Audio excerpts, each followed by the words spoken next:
say in my workplace, I had this always, like I could feel it at the back that I'm the only non-European working over there, at least in my department and in at least in my whole building. You feel it at the back of your head that people are judging you as to whether you would be able to perform enough like an European, which was quite sad in the beginning. And then once you prove them wrong, you have this awesome feeling that you proved them wrong, and then they start loosening up.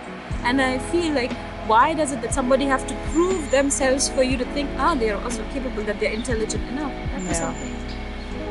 I mean, it was not okay for me that some person of color always has this incredible need to always prove themselves that they would fit in the community. For me, it was just like I had to prove myself to fit in the community. It was not just workplace for me, it's like that I can prove. And once I could speak German, the way they reacted and talked to me was quite different. It did not just have to do with the fact that they're shy about speaking any other language, but also the assumption that comes that I would not know the culture, I would not be culture appropriate. Please do not make these assumptions on colored people that we were never culture appropriate.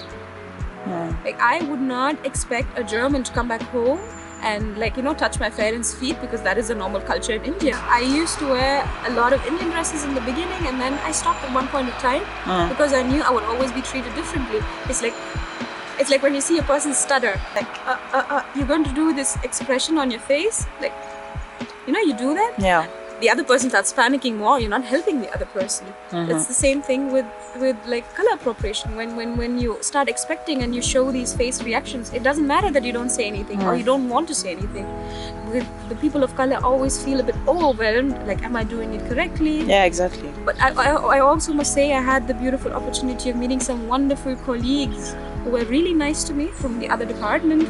When we went back home, we had a project in India, and they traveled with me, and I wore Indian dresses every day. And every day you would go like, you look so beautiful.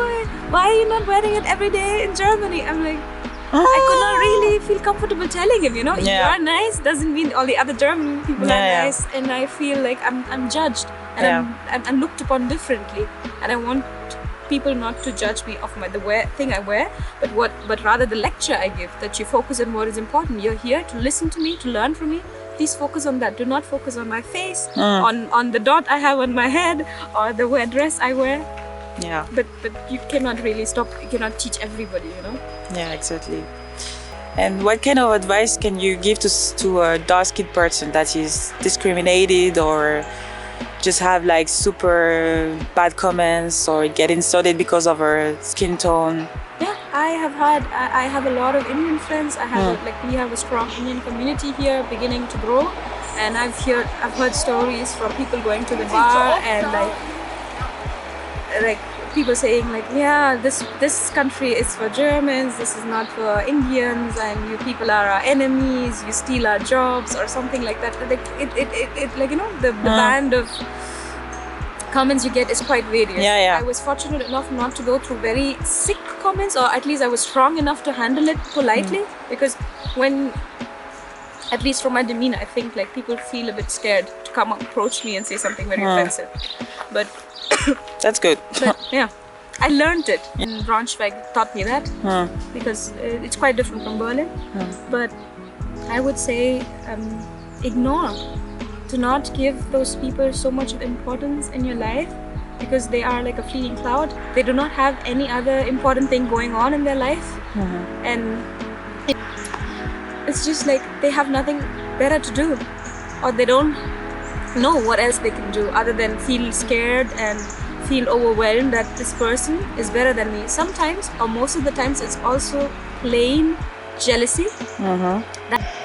It has nothing to do with, at least in the workplace, it's always jealousy which comes in, and sometimes you also have to be careful about whether they're being racist to you or just mobbing you. So you have to first check what exactly is going on.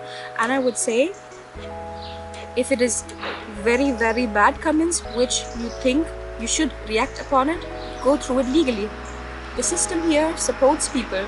A lot of people of color do not know that they can lodge a complaint. They can do a lot of legal things. Like a German, believe me, they always have everything written. the system here is so bureaucratic, but like it also helps us sometimes that everything is in paper. You go through everything legally. When there is like an accident happening, a car accident happening, people do not respond or shout at each other unless it's like a very bad incident and you have kids here and you get excited and you want to shout. They just call the police. You do the same thing. Do not react, ignore them, and just call the police. Because a lot of people of color do not report these things. You going back home and feeling bad about yourself, asking yourself if something is wrong with you is not the right way to handle it. I have so many friends doing it. They judge themselves when somebody else does it to them, you know? Yeah. Like, in a bar, everybody talks loudly. But if someone comes to you and says, oh, Indians, you're so loud, or Italians, you're so loud, that has nothing to do with the fact that, you know, that you're Italian or Indian. That person is just being racist. Yeah. You know? So just stand up when it's really, you think you should act upon it, but do it the legal way. Do not engage with this person. Because half of the time, people who throw slurs, they're usually nutcases, I must say, who have nothing else better to do. And it's not good. And it's also not safe for you to engage with these people. Yeah. And also the times are changing now, I must say. Berlin is, I see the way everything is changing. There are a lot of people protesting racism. There are a lot of events happening. I must say I'm happy that it is happening, but there are also, I'm scared, I must say, of the few elements, but I'm scared. What if one of those person is living above me, or you know, is my neighbor? And you know, you always have this at the back of your head. It's okay to be cautious, but do not feel scared, is my advice, and go through the legal way. It would be my advice. Yeah.